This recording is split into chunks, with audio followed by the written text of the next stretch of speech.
Hello there, my name is Sixo. But more on that later, as now it's time for the third edition of Masterpiece Masterclass.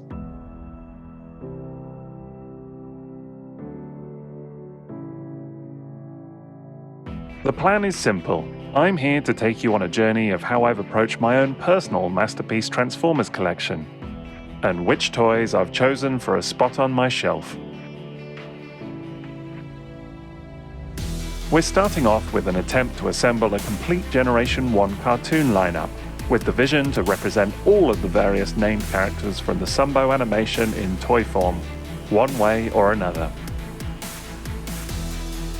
In each case, we're looking at all of the various options available, both official and otherwise, and determining which of them is the definitive representation of the chosen character in question.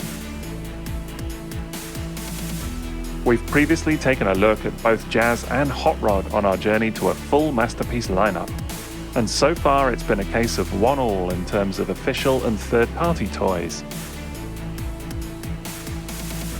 So today we're taking a look at a fan-favourite character who surely needs no introduction.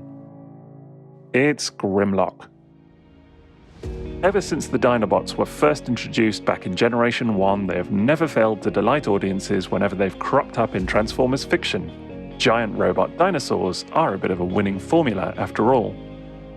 Perhaps it's no surprise then that Grimlock and the gang have become mainstays of the franchise throughout all of its interpretations over the years, although for many there will never be a better portrayal than that of the original Transformers cartoon. Dinobots transform! Almost the antithesis of the average Autobot soldier, Grimlock may be dim-witted, but he's strong, brash, and always ready for combat, all of which is boiled down to one of the most memorable speech patterns of any character in the series. Me Grimlock kick butt! Of course, a large part of the appeal is also that terrific Tyrannosaurus Rex mode, something that any toy attempting to represent the character in Masterpiece form simply has to get right. There has already been an official Masterpiece attempt with MP8, which was released back in 2009. However, this was prior to the soft reboot of the line with MP10, and so doesn't accurately scale with more modern toys in the line. It's a shame too, as there's a huge amount to love about MP8 overall, and it makes for a lovingly crafted, if fairly stylized representation of the character as we know him from the screen. There was an attempt by Fans Toys to provide an upgrade kit of sorts for MP8, essentially equipping him with a pair of platform shoes in an effort to boost his height to the appropriate level, but it's hard to see that as a viable solution nowadays.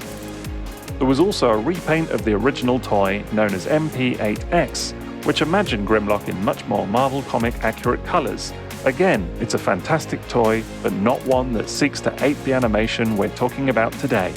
Both of those official Grimlock toys have also been KO'd, with hugely oversized versions being an option that many collectors look to in a bid to find a decent Grimlock for their shelves, although frustratingly, they were a little too big, if anything. Naturally, there have been third-party attempts too, with many collectors opting for Giga Power Superator to fill out their ranks. Whilst I personally think the Giga Power toys look very exciting, they're really not quite for me overall, stylistically speaking. You see, to my eye, there's only one toy that truly captures the look and feel of Big Grim as we know him from the cartoon. And that is Fans Toys Grinder. When Fans Toys first unveiled prototype pictures of Scoria back in 2013, it captured a level of excitement that I don't think many third-party releases can necessarily claim, even just 7 years later. This was at a point when Masterpiece collecting wasn't saturated with all the many weird and wonderful choices we have at our disposal today, before various characters had been done multiple times over by different companies. For 2 years they kept collectors hooked as they released each Dinobot in turn, yet it always remained in doubt whether or not they would actually tackle Grimlock himself, as they often maintained they had no plans to do so. In 2015, they first teased the idea, although it would take the better part of another 2 years for the toy to finally make it to release. Still, I'd argue it was more than worth the wait. Grinder is in many ways the crowning achievement of the whole set, and stands out as by far the most fluid and polished effort overall.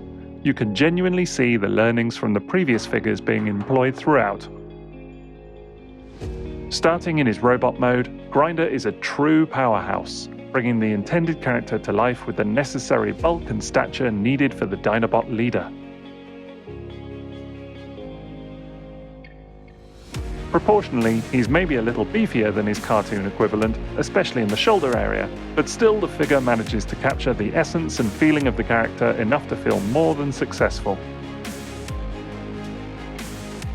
He's also quite a handsome beast to look at, with the shiny gold chrome adorning the chest never failing to catch the eye and providing a much-needed sense of bling versus the otherwise uniform grey on offer. Then just turn your attention to that head sculpt, which captures Grimlock to a comparative T and certainly evokes a decent feel for his animation portrayal. It may be a simple visor and mouthplate affair, but it's done well all the same. Grinder also comes packaged with an alternate head, allowing you to equip him with a red visor should you prefer. But as it's cartoon-style toys we're talking about today, that baby blue option is nothing shy of spectacular. It's not just good looks, mind, as Grinder has all the robust feel and hefty presence that collectors typically expect from a Fans Toys release, and comes off as exceptionally well made overall. However, what's perhaps most surprising is how lithe and posable he feels, more so than the majority of Fans Toys' efforts, and certainly ahead of the rest of the team in that regard.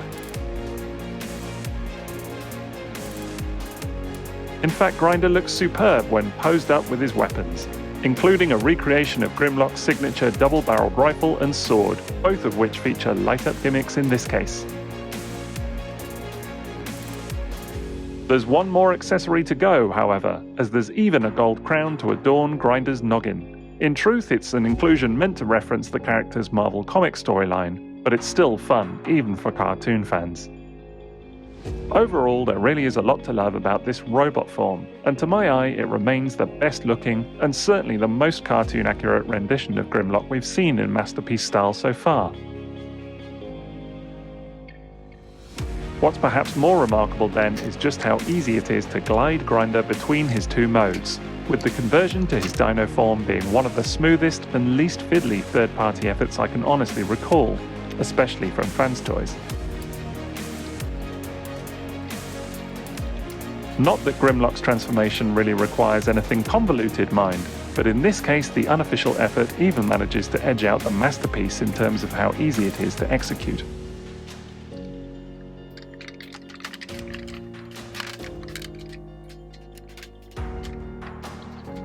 Everything tabs together solidly and satisfyingly, leaving you with about as lovingly lumbering a Tyrannosaurus Rex form as you would hope for.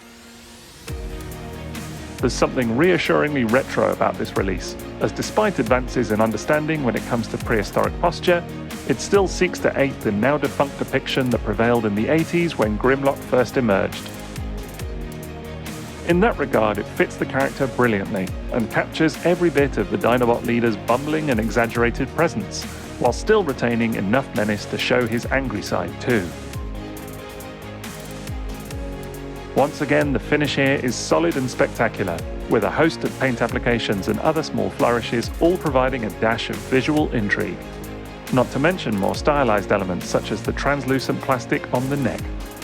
In truth, Grinder blends a lot of design elements from multiple sources. Such was the fashion for Masterpiece toys at the time of his release, and arguably looks more greebly and detailed than a straight-up slavish cartoon take.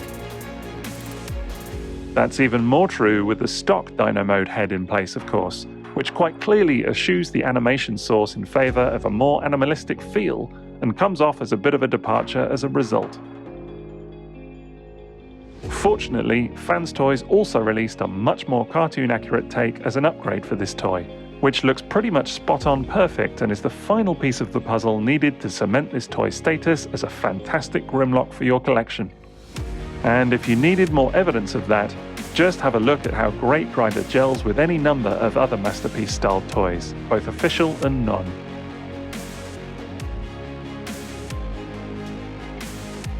I've seen some debate online about the comparative size of this toy and whether he should be even bigger, but given Grimlock's heavily fluctuating stature in the cartoon, I think it works pretty well on the whole.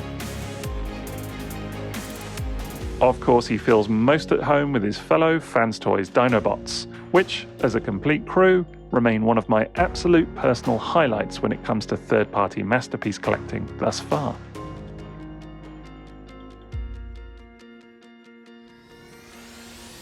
As already mentioned, Grinder can certainly lay claim to being the crowning achievement of that goal, especially given how he's one of only a handful of examples where a third-party figure has edged out an official take for this list. It's a deserved and concrete win though, as at least for now, I can't imagine a better toy to represent the iconic Autobot T-Rex in my collection. He really is the king. All of which means we can go ahead and tick off another spot on the roster, as Grimlock joins Jazz and Hot Rod as being definitively represented on the shelf.